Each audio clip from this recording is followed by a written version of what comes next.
This topic today is very emotional. It's some sort of story. I don't want your parents to come because they're coming after 30 minutes to start picking you up before I finish the story. It's very important, and it's, as I said, it's very emotional. I want everyone to listen, even the mentors. Guys, sit down and put your cell phones in your pocket. Well, it's a lecture for all of us, even for myself. If we can close the door, that would be something. Wait, can you turn off the lights? No, so we're not going to turn that. We'll turn off the lights when we need it. It's actually fun. So, يا جماعة, I can't take polite introduction. It's very serious today. So, as you guys see in this picture, this building is in the street where I live in Egypt. This is where I grew up, and it has a very, very long memory. Since I was 3 years old, I used to pray in a masjid down under this room, right? So if that's the, if you saw the entrance from the building, that's the door of the masjid, right? Okay. Now, is it better now? Yes. Video كده يطلع? Okay. So that's the door of the masjid. In this masjid, I'm gonna show you inside. That's just a little part of the masjid inside. I sent one of my friends yesterday to the masjid to take me these photos. So I never had them, but I sent someone in Egypt to go take some photos to the masjid from outside and from the masjid inside.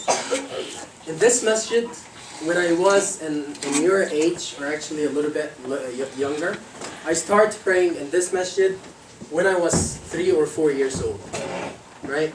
And we used to have a program. It's a little bit similar to Utopia, but it wasn't called Utopia at the time, right?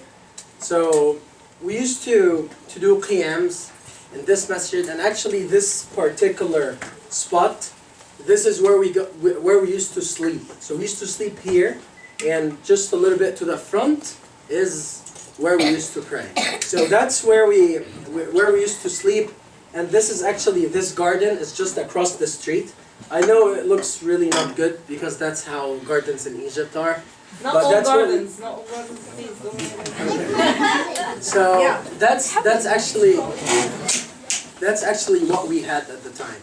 So we used to do qiyams, and in that masjid, and we go outside play in this garden. Sometimes we used to pray Fajr together. We stay till duha time, saying adhkar together, and then after duha we go outside. We start playing till the sun is really hot at 10, and then we bring some breakfast, and we have breakfast here. There were two gentlemen. These two gentlemen, they used to be our mentors. So when I was in your age, these two gentlemen, that guy, his name is Abdurrahman, that guy, his name is Ahmed Hasanin, they both used to mentor us when we were at your age. I'm gonna talk a little bit more about Ahmed. He used to be my teacher when I was in your age. So Ahmed was, can you turn the light? Turn it on. Yeah. We'll turn it off when needed. So Ahmed is a civil engineer, and actually he went to one of the best engineering schools in Egypt. And after he graduated from an engineering school, he worked in the in the engineering field a little bit. And for you guys to know, in Egypt, the engineers get a lot of money, right? They get paid well. But some other professions, some other jobs, they don't get paid well. So for instance, a teacher in Egypt doesn't get good money, right? But an engineer in Egypt gets very good money. So Ahmed was an engineer, he worked a little bit in the engineering fields, and then after just a little while, he realized that he wanted to quit engineering and be a teacher. Why he wanted to be a teacher? Because he understood that there is a heavy message, there is a message that he needs to communicate, and he needs to teach little younger kids about Islam. And he didn't find a lot of people doing this in Egypt, so he decided it's more important for him to be a teacher than be an engineer. Well, for him to be a teacher, that means he will take much less money, right? And he will not be able to buy his family a lot of stuff, right? Right. He preferred to be a teacher, teaching young Muslims about their deen and about the good stuff in their religion, and to make them good people. He preferred that over being a civil engineer. He got married almost at the time when Abdurrahman got married. So you remember, you see this Abdurrahman? By the way, Abdurrahman is my older brother. My name is Ahmed. Please. So Abdurrahman got married, and I think after a little bit, Ahmed got married as well. And then Ahmed, Allah subhanahu wa ta'ala blessed him with a little girl, so he named her Quds. You all know Quds, right? No. Quds, Jerusalem, Al-Masjid Al-Aqsa. Right? Oh. So when one of our friends asked him, why did you name your daughter Quds? He said, because we keep forgetting about the issue of Al-Masjid Al-Aqsa and Palestine and Palestine. So I wanted to remember the Palestinian issue and the Al-Masjid Al-Aqsa's issue all the time. So I named my daughter Quds. Whenever I call her, I would remember Palestine and I would remember Al-Masjid Al-Aqsa. Right? So Ahmed,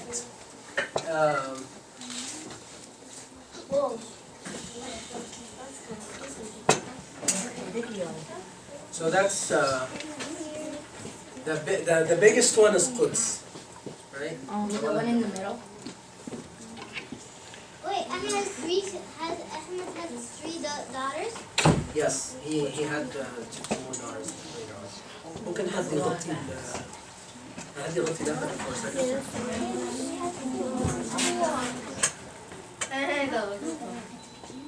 I think the down is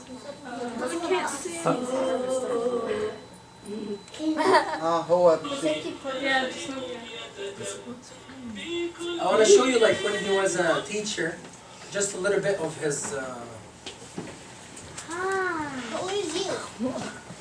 No, these pictures after I actually grew up, right? So these are his teachers in the masjid, and now he's playing with his actually his students, right? Isn't that the cat? And they're like now playing.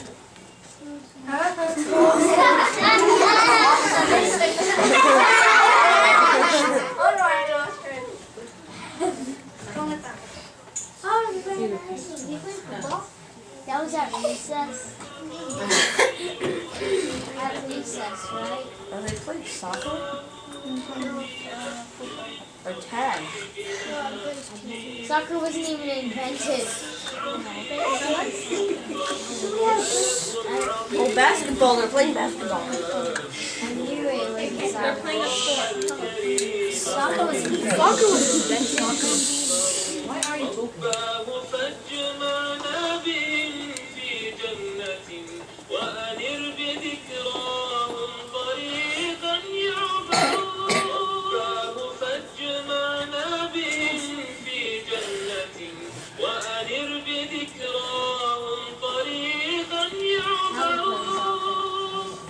Yeah, me too. Great song.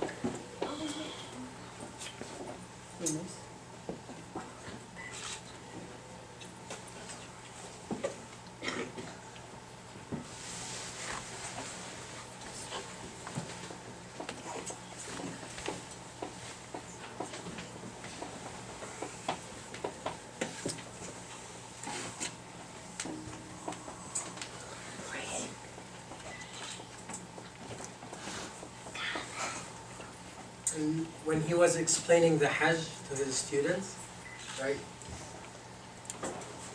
So he was showing them how to do tawaf. Oh, it's yellow. Ordinary,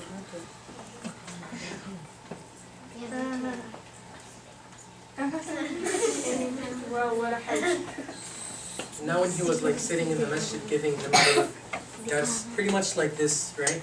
He has his train and giving some.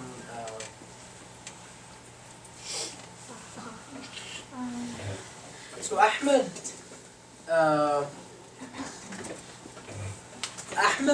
when he ever was driving his car, and if he hears the adhan while he is driving, you know, if you're like driving your car in a Muslim country, if you pass by a masjid, you hear the adhan from outside, right? Ahmed used to stop his car on the side just for him to repeat after the muadhin out of respect to the adhan. And once the adhan gets done, he proceeds towards a masjid to pray. He never misses a prayer in the masjid. He prays all the salawat, all the prayers in the masjid. When I was in your age, Ahmed, and this guy, he's very, very calm. When he speaks slowly. When he laughs slowly. I mean, he's that type of very calm person, right? So when I was in your age, he used to teach me this hadith, and I'll never forget his tone. He was telling me, and Nabi Sallallahu Alaihi Wasallam said, ألا أدلكم, and actually I am saying the lessons for you guys also to know about it. So I'm repeating this for you guys to learn it, right? So he told me, Nabi Sallallahu Alaihi Wasallam used to tell us, ألا أدلكم على ما يمحو الله به الخطايا ويرفع به الدرجات. قالوا بلى يا رسول الله. يعني the Nabi Sallallahu Alaihi Wasallam is telling the Sahaba, should I tell you about what Allah Subhanahu wa Taala forgive the sins because of it and would raise your place in the paradise because of it? But he said, بلى يا رسول الله. Yes يا رسول الله. قال إسباغ الوضوء على المكاره. And I still remember his tone when he used to teach me this. إسباغ الوضوء على المكاره. إسباغ الوضوء means when you make wudu, you don't only cover the necessary part, but you go a little bit extra, right? So this extra part is called المكاره. فإسباغ الوضوء على المكاره means you do a little bit extra. When you wash your leg, you're only supposed to go to الكعبين. No, you go a little bit extra. So that's one thing that Allah Subhanahu wa Taala will raise your place in the paradise and will clear your sins when you do it. إسباغ الوضوء على المكاره وكثرة الخطى إلى المساجد, and the more steps you take when you're going to pray in a masjid, with each step Allah Subhanahu wa Taala gives you 10 hasanat and removes 10 sayyat from you. وانتظار الصلاة بعد الصلاة, and waiting for a prayer after prayer. So let's say, for example, when he prays Asr, he sat in the masjid waiting for the Maghrib prayer, reading a little bit Quran, making adhkar al-masa and all this. So waiting for a prayer after prayer, that's one thing that Allah Subhanahu wa Taala removed sins with it. He used to pray Qiyam al-Layl. You guys know Qiyam al-Layl when we pray at night before Fajr? He used to pray Qiyam al-Layl very, very long every single night, right?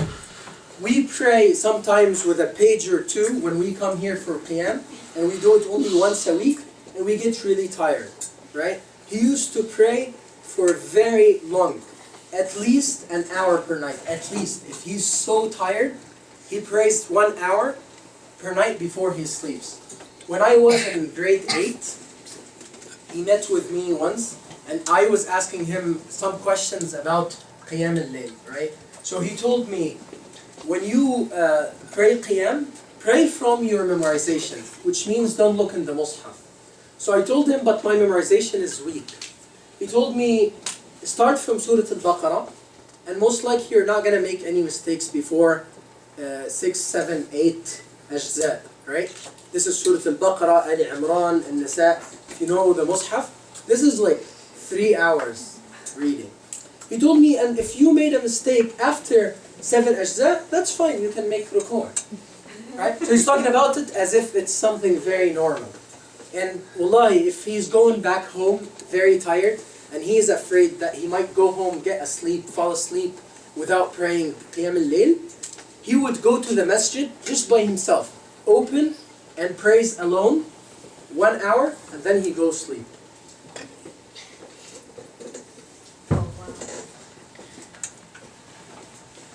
In Ramadan, he used to do also i'tikaf. You all know i'tikaf, right? When people i'tikaf, when in the last 10 nights of Ramadan, some good people, they bring their sleeping bag and they come to the masjid and they spend the last 10 nights of Ramadan in the masjid as if it's their home.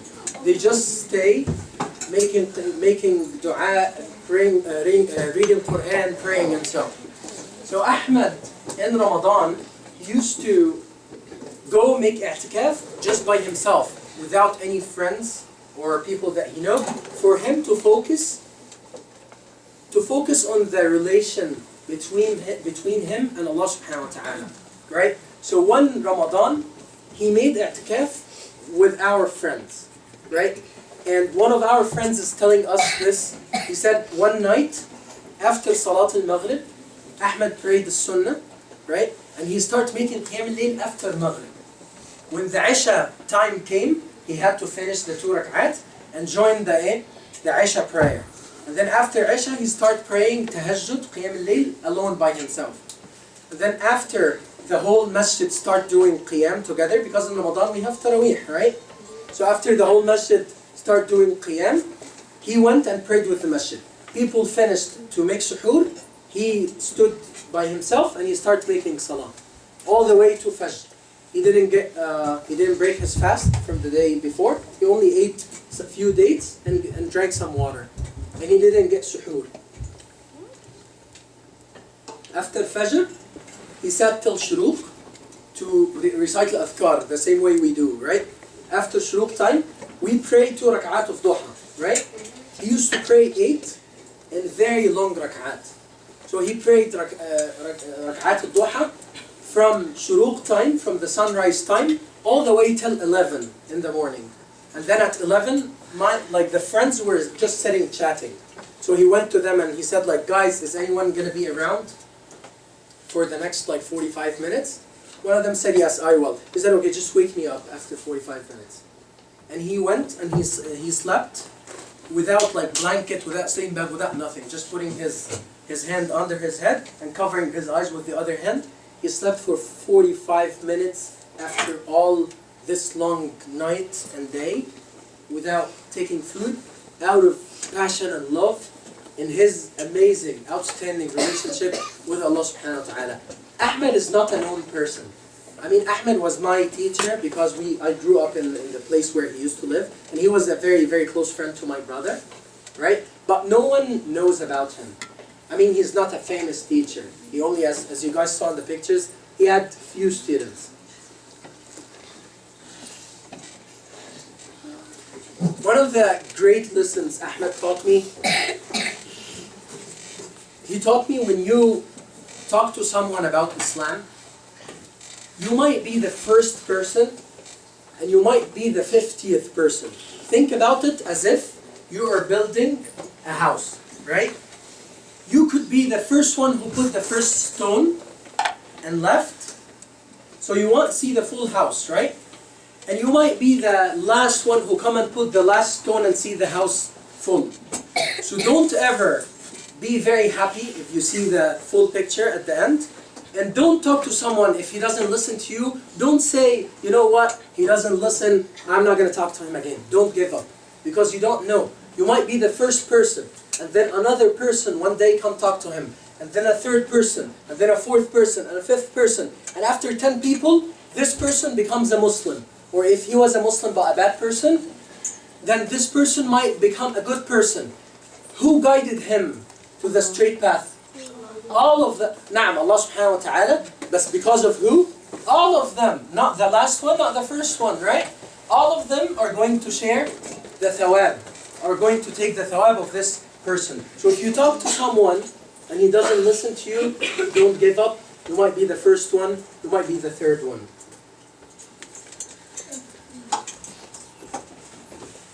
Also, Ahmed taught me a great lesson that I will never forget. He told me if you talk to 10 different people about Allah subhanahu wa ta'ala as if you talk to yourself 10 times. Think about it. I meet Umar and I tell him, don't forget to pray, right? Now I'm telling myself, don't forget to pray. And I meet Higazi. I tell him, you know, don't forget to fast Mondays and Wednesdays and Thursdays. Or if we're in Ramadan or anytime, don't forget to pray Qiyam al-Layl. Right? Now I talk to myself as well with this information. 10 times. Now, if you talk to 10 different people, then as if you talk to yourself 10 times, right? We used to do trips, so pretty much when we went to New Hampshire, I used to go with Ahmed to Alexandria, to Al Ain al-Sukh, as like places around Cairo where we have like beach and we have fun and stuff. Whenever we return back from one of the trips, Ahmed would stop by the masjid first to pray 2 rak'at. And when I asked him why would he do that, he told me because the sunnah of the Prophet ﷺ used to be if he's coming back from a trip and he just enters the city, the first thing he starts with is praying 2 rak'at in the masjid. So Nabi ﷺ used to go to the masjid before he goes to his house. There's a video here, I'll just skip, I'm sorry. Please. So Ahmed, part of the things that he knew that Nabi ﷺ encouraged us to learn riding horses and to learn archery, right? And to learn swimming.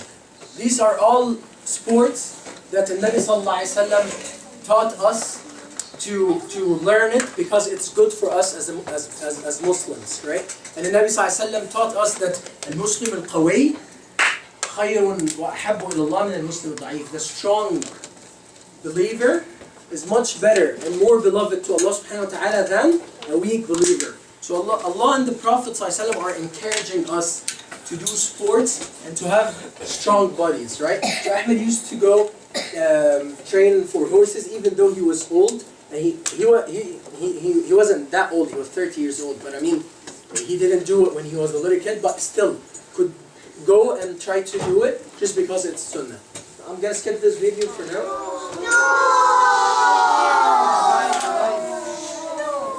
We're not gonna finish the story. Okay, don't finish the story.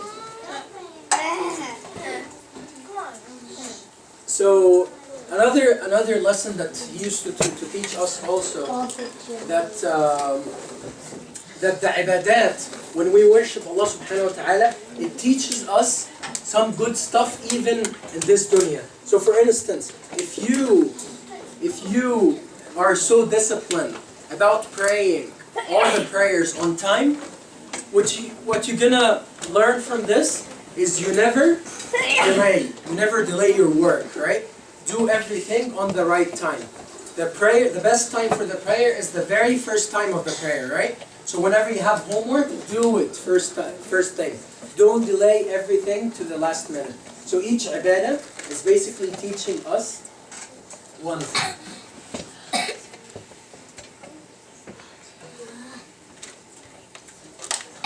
Now, if you cannot, another lesson that we learned, if you cannot do a lot of great stuff, do your best, and Allah subhanahu wa ta'ala, the one who created you, knows your capabilities, right? So a very old woman that's sick and she can't do more than reading Quran in her house, Allah subhanahu wa ta'ala will not compare her with someone great like Salahuddin Ayyubi, who won the wars and the battles with the kuffar, and he freed the Masjid al-Aqsa in Palestine, right?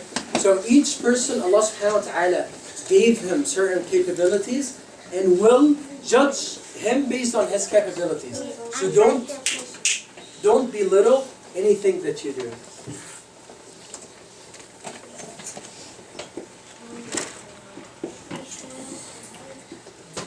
What happened about 5 days ago, Ahmed made an accident.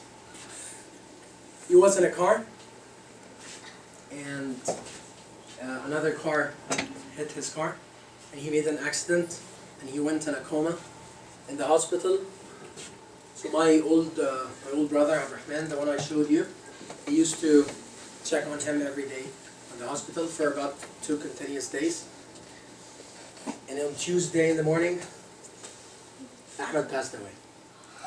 Ahmed died. Right? I want you to imagine, say Inna Lillahi wa Inna Ilaihi Raji'un. I want you to imagine, this is my teacher who taught me when I was young, right? And as I told you guys, he is not well known, he is not famous, right? But he was very, very close to Allah subhanahu wa ta'ala, and he was a great person. So, and listen that me and all the people in this room, and actually thousands of people will learn, if someone is great in the relation with Allah subhanahu wa ta'ala, after he dies, it's completely different than before he dies. So immediately, as soon as Ahmed passed away, someone at the masjid was taking videos, was videotaping his durus. He used to give like some lectures to his students, right?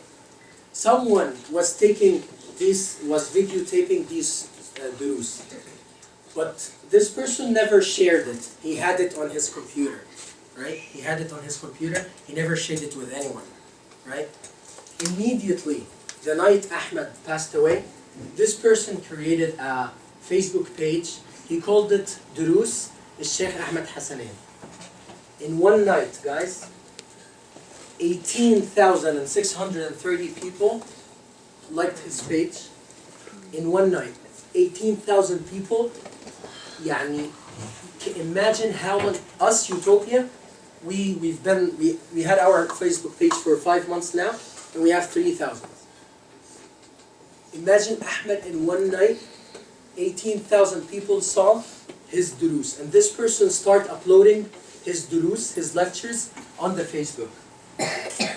They give him ghusl, and then they announce that they're gonna pray on him after Salat al-Dhuhr in the masjid next door to the masjid we grew up. I showed you the little masjid we grew up. There's a bigger masjid that got built later on, very close to it, just across the street. So they said we're gonna pray Dhuhr on him on this masjid, right? Actually, the janazah was late, so they couldn't make it on Dhuhr prayer. So they came late, between Dhuhr and Asr. So imagine a mosque between 2 prayers. How many people are there? Simply no one, right? Because people pray and go home. So if they made it to the Dhuhr prayer, they would have found some people to pray on him. And you guys know when someone dies, the more people pray his janazah, that's a better sign that Allah subhanahu wa ta'ala loves the person, right? Because it means that more people will make dua for you, correct? So Ahmed, unfortunately, he arrived to the masjid between two prayers. So that means less people in the masjid. I'm going to show you his janazah in a regular day on Tuesday between 2 salat, which means no one in the masjid, right? Can you turn off the light? That was his janazah. That's the body. More than 10,000 people. Look at the masjid. How big is the masjid inside? This is a huge masjid, one of the biggest masajid in Egypt. It was packed. Actually, look at the masjid, how it looks. Thousands of people that even never met Ahmed in their lives, they just went to pray janazah, to pray on his janazah. Another picture to the janazah. Thousands, wallahi, thousands of people. I have seen thousands of people changing their profile picture on Facebook to put his picture. That's his janazah, and that's on the graveyards. That's the funeral. Look at how many people actually, even the pictures there. Look at how many people were making dua for him for hours on his graveyard. All these people, mashallah, most of them are righteous people that come to the masjid and pray and all this. That's his face, and this is his grave. That's his grave. That's the end of the Ahmed story. I just wanted to share with you that if a person is really, really good and has a great relationship with Allah subhanahu wa ta'ala, regardless his status in this dunya, regardless if he's famous, if he's rich, if he has a lot of stuff or no, that's gonna be his end. That's gonna be that he taught me in Egypt 15 years ago, and the lessons I learned from him, I am actually teaching them to you guys now in America, in Boston, Massachusetts, 15 years later. 15 years later. And I personally don't know when I die whom among you will be aware, talking about my story and teaching his students what I taught you guys. I'm gonna show you just a quick video.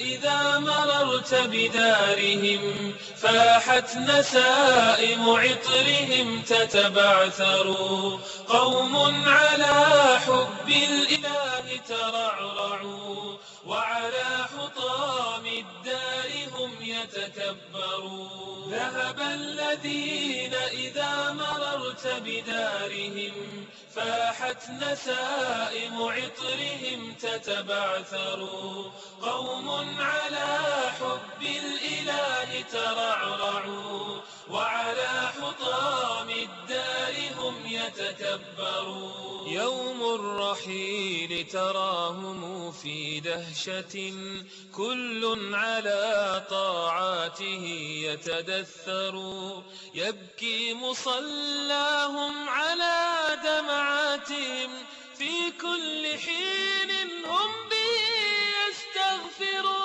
وبكت مواطن خوفهم ورجائهم يوما لظى في روحهم تتسعر ذكراهم في أسطر تحيي بنا جيلا به أملا عظيما ينظر وبكت مواطن خوفهم ورجائهم يوما لظى في روحهم تتسعر ذكراهم في أسطر تحيي بنا جيلا به أملا عظيما ينظر سلف عظيم في المحامد ورثوا طه الكريم وبالعبادة أخبروا رباه فاجمعنا بهم في جنة وأنر بذكراهم طريقا يعبر رباه فاجمعنا بهم في جنة وأنر بذكراهم طريقا يعبر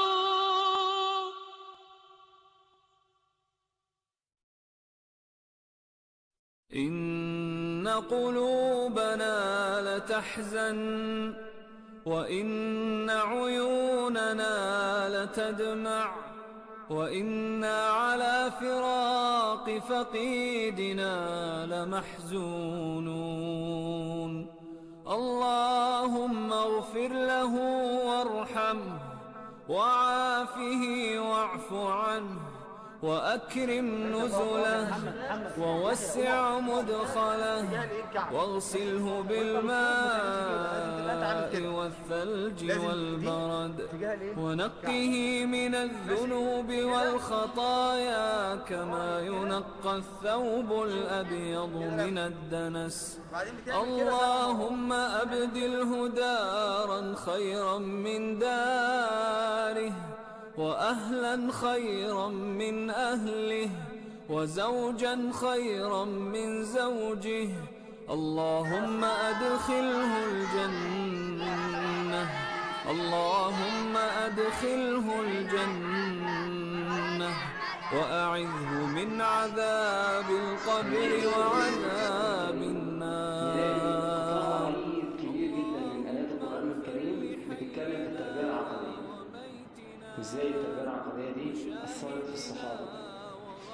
التربية العقدية التربية الإيمانية أن تؤمن بالله وملائكته وكتبه ورسله واليوم الآخر والقدر خير وشر. احنا قلنا إن المشكلة في الزمن إن هي بيدرسوا العقيدة من الناحية النظرية البحتة، غير ما يدرسوها بطريقة إزاي تدخل في النفوس فتجعل عبيدا لله عز وجل حقا، تحقق العبودية الكاملة.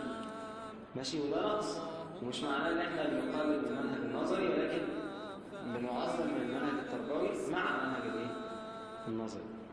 فازاي الايمان بالله عز وجل لما انت تعرف الله عز وجل بتوحيد الربوبيه، ان عز وجل هو الرب والخالق الرازق المدبر الذي يملك هذا الكون، ازاي ايمانك بهذا يجعلك عبد لله عز وجل. لو واحد كافر يسلم، ولو مسلم يحقق الواجبات والمعاصي ويترك المعاصي ويفعل المستحبات ويترك المكروهات ويحقق كل مصالح الرسل ومحامي بيت الله رب العالمين. القرآن لو انت استقرأت القرآن هتلاقي ده كان كتير في القرآن.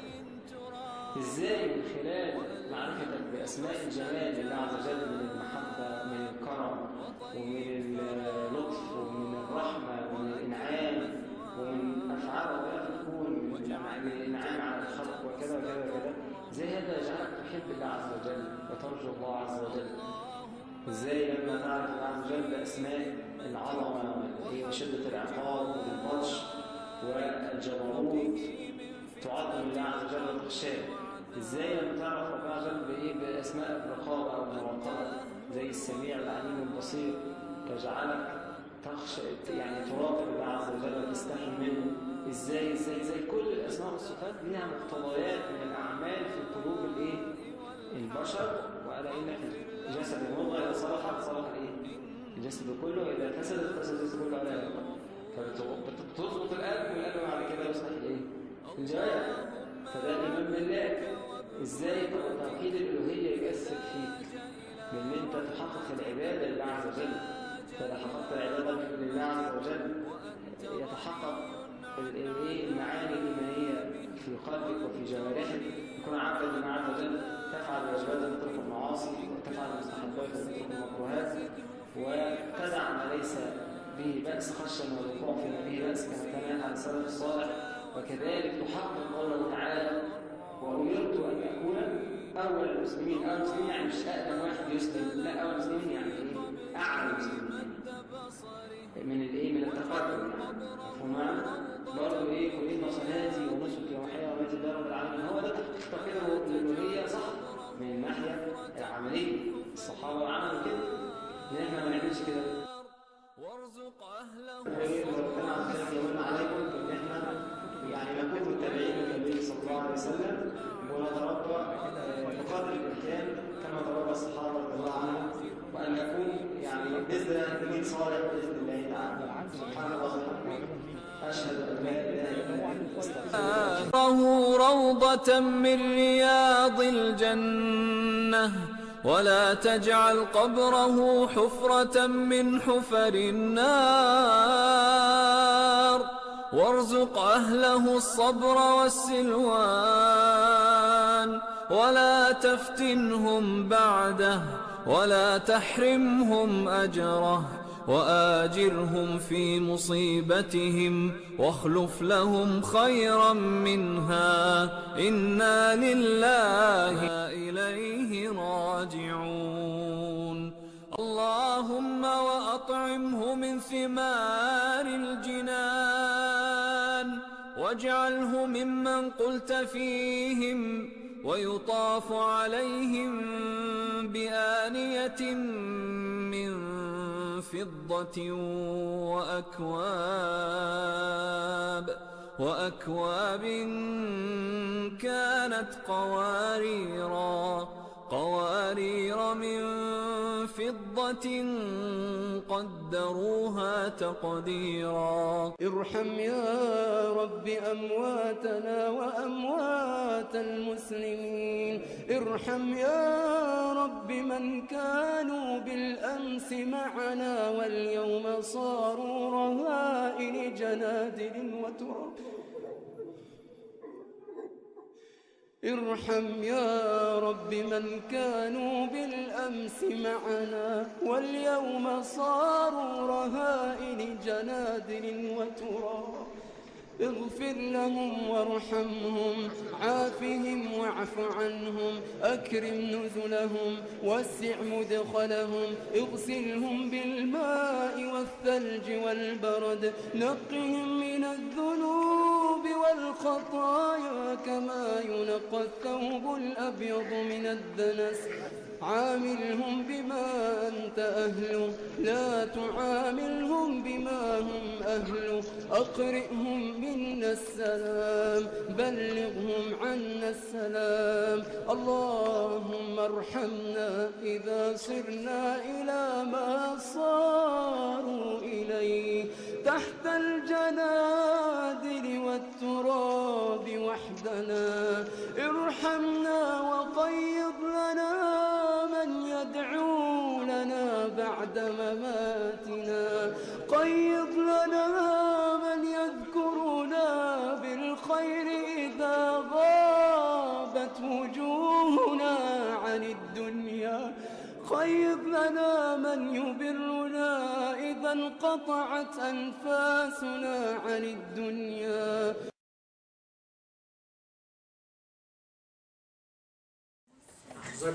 Just if someone has a question, Malak.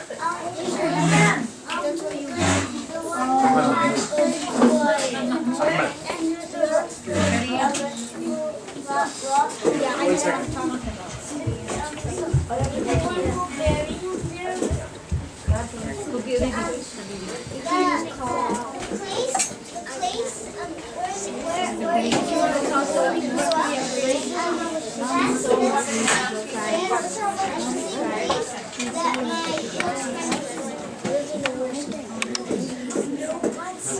Does anyone have a question?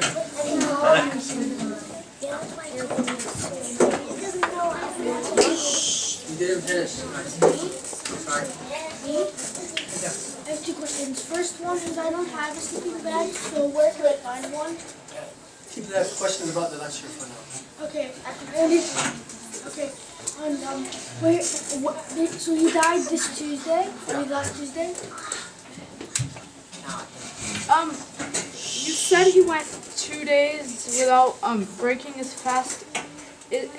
Isn't that haram? No. He broke his fast, but with just very little food. Abubakr last Tuesday. He drank water and dates. So.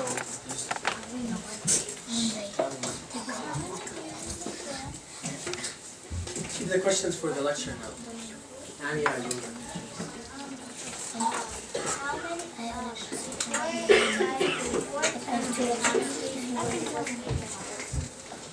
Two or three.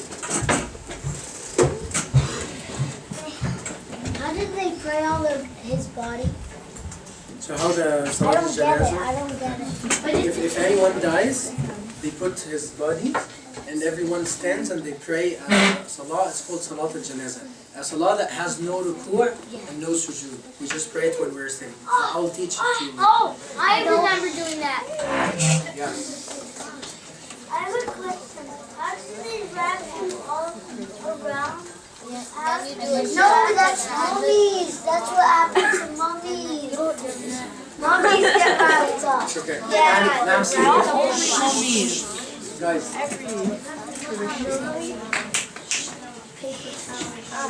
It's not all. when we in school, we were late for school. Like in school, we had in fourth grade, there was this person, we had a janazah while we were praying, and we did four and Probably you guys were praying the salah before the janazah. No, the janazah prayer. Yeah, maybe they were just waiting for the salah to end, and then they will pray the janazah after you guys went back to class.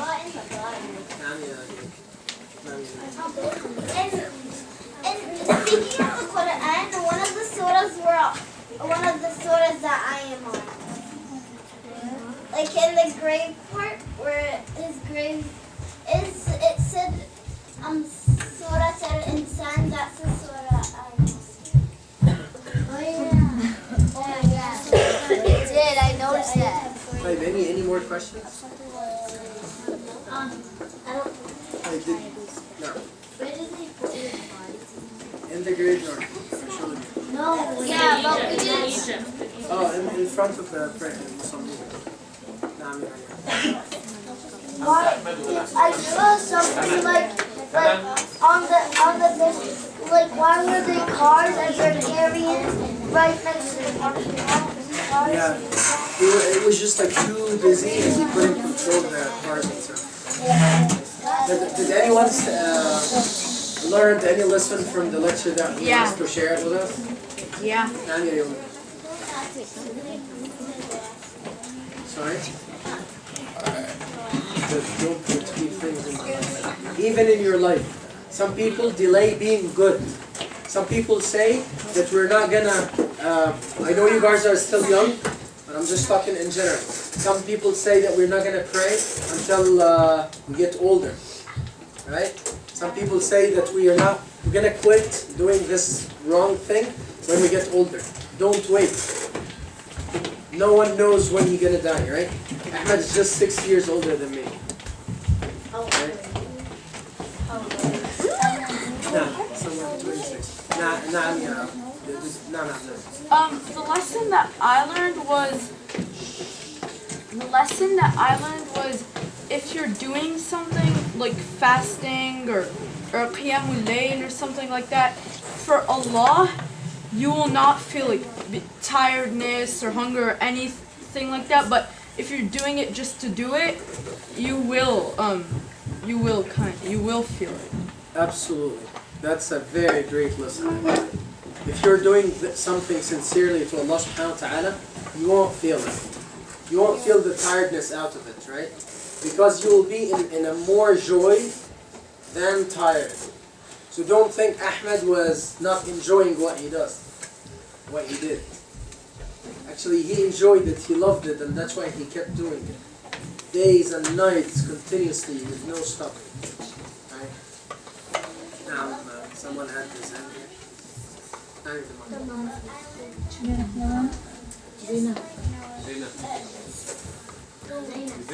Tamara, I can't hear you. Raise your voice.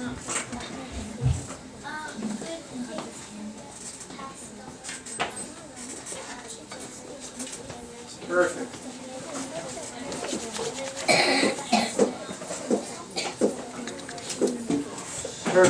Perfect. Amazing wallahi lecture. Tamara said, يا يمنى بنات أمنة. Tamara said a great lesson. Good things get passed off between generation to another. So think about it this way. I was a student in his class one day, and today I'm the teacher, right? One day, some of you guys are going to be teachers for the next generation. But who? Inshallah, of course. Who among you? You have to think about it from now. You have to think about it from now. If you want your janazah to be as big as Ahmed's, even though he wasn't famous, think about it, right?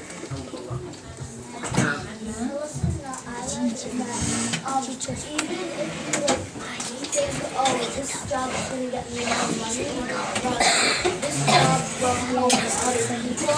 You have to think of what's better to help other people. He chose a poor paying job, even though he was working in a job that gets paid really well. Perfect. Now, he preferred the message, the good thing, the value over the money. So he left the job with a lot of money to do a job with less money, but what? More value. Higher value. And that's something essential for you guys, especially living in America, to learn about. Right? Value is much more important than money. We live in a society that teaches us that money is what? Is the most important thing, right? No. Value is much more important than money. So we should live for a value. We should not live for money. Right? Very good. Thank you. Thank you so much. Another lesson? Even from mentors. Please.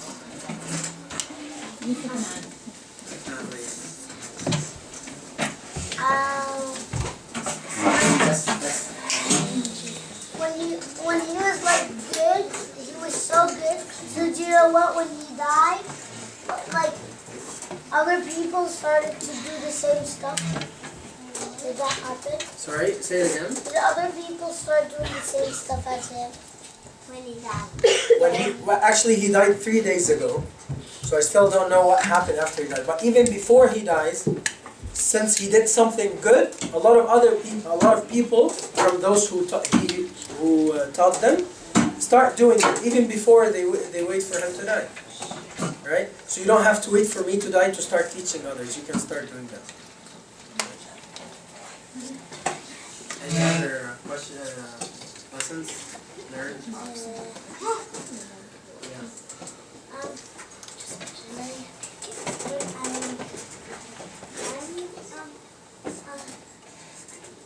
My question is, what streets are you on, and what name is your building? Yeah, it's called Street Al-Tahrir Street, and the building is number 10.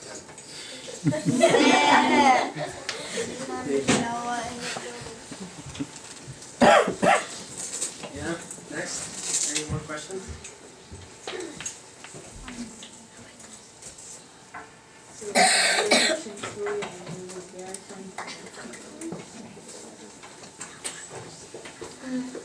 Another question? I used to live in another country. What is it called? Egypt.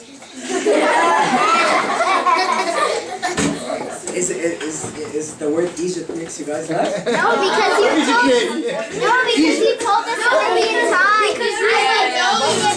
What's his name? What's his name? And earlier you said I used something Egypt. And it's still here.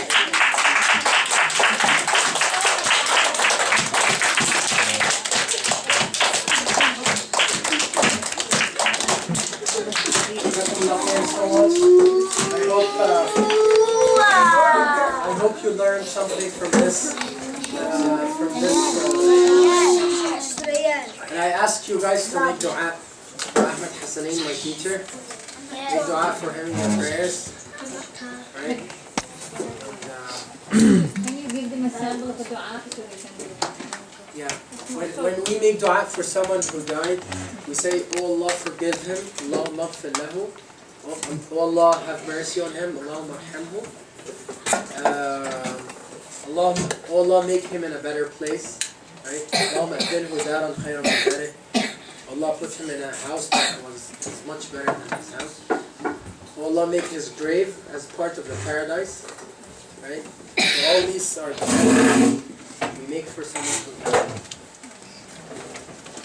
What if it's not a non-Muslim and a non-Muslim is really good and they don't even eat pig? Yeah, that's a good question, by the way. But what is that again? If a non-Muslim is a good person but he doesn't pray?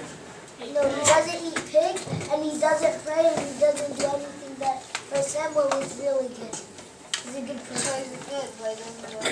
Okay. Is he a good person or no? Or should we make dua for him or no? Should we make dua for him? After he dies? Yeah, he's still not a Muslim. If he's not a Muslim and he died? Is that the question, correct? Yeah. We don't make dua for him. But is it?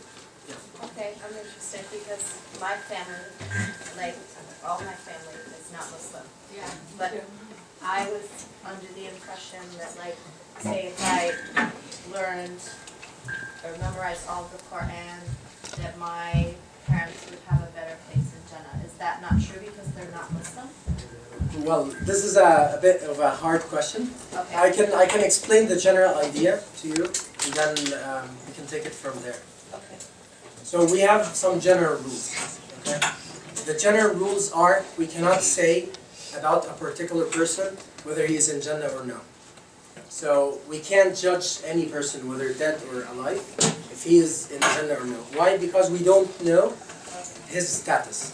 So typically a kafir will go to the hellfire. But the definition of a kafir is the important issue. What's a kafir? A kafir means a person that the risala, the Islam reached him, or the true religion. Because it could be Christianity before the Nabi Sallallahu Alaihi Wasallam. The true religion reached him and he realized that this is the true religion, but he refused it. This is a definition for a kafir. So just a simple example is Abu Jahl. Abu Jahl used to say, Abu Jahl is one of the biggest enemies of the Prophet. He used to say what? He used to say, Wallahi inna lana'lam annahu nabi. Allah, Wallahi we know that he is a prophet. But his family, the pride between the tribes of the Arab was distributed between his family and our family. So they had the Siqaya, we had the Rifada, they had something, we had something. And then now Banu Hashim, Nabi Sallallahu Alaihi Wasallam's family, are coming to say they have a prophet, and we can't. How can we do that? So we're going to refuse the message, and we're going to actually fight it. So this is a clear indication that he is a kafir, right?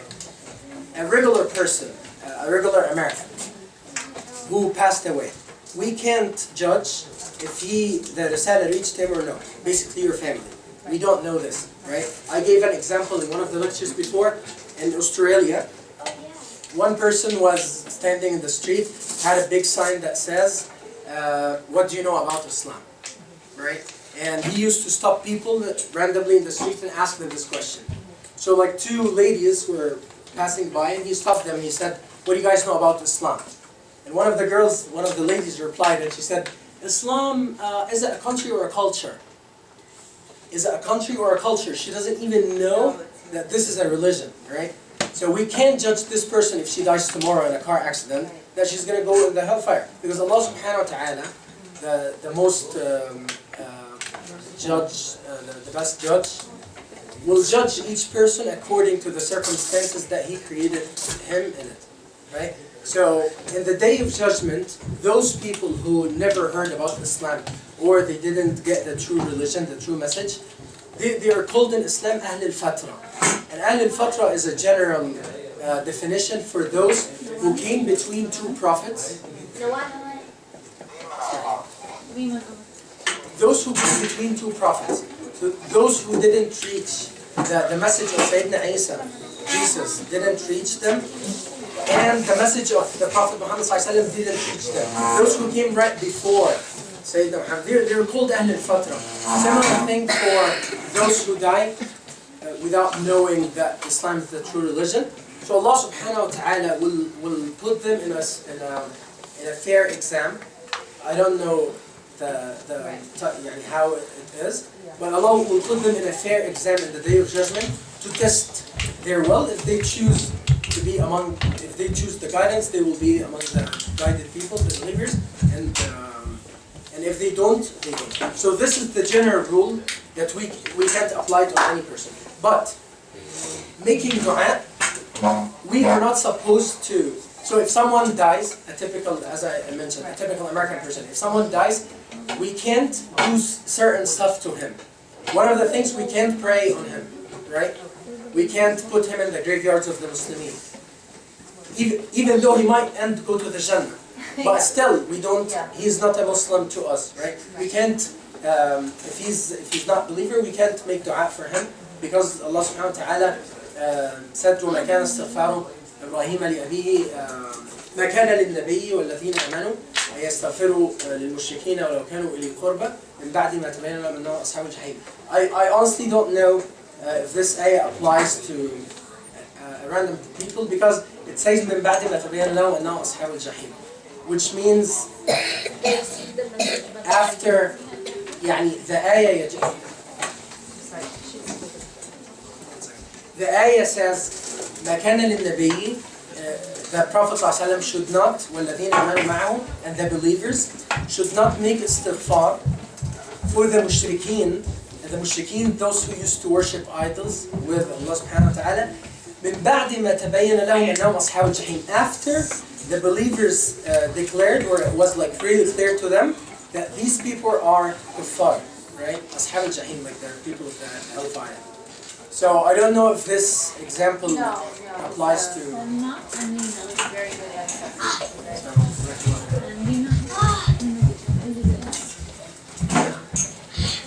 Let me take that question. You asked it.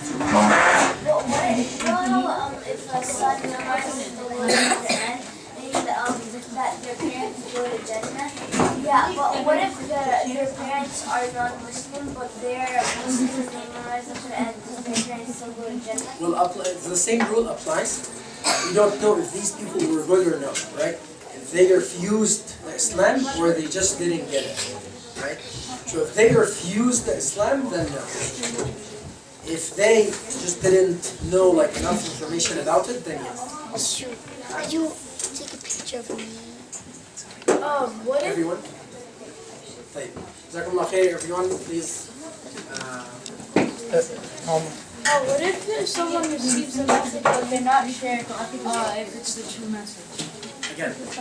Say the question again. What if someone receives a message but they're not sure if it's the true message? Well, then if that's the whole issue. Did he get that this is the true message? Allah knows, right? Allah only knows.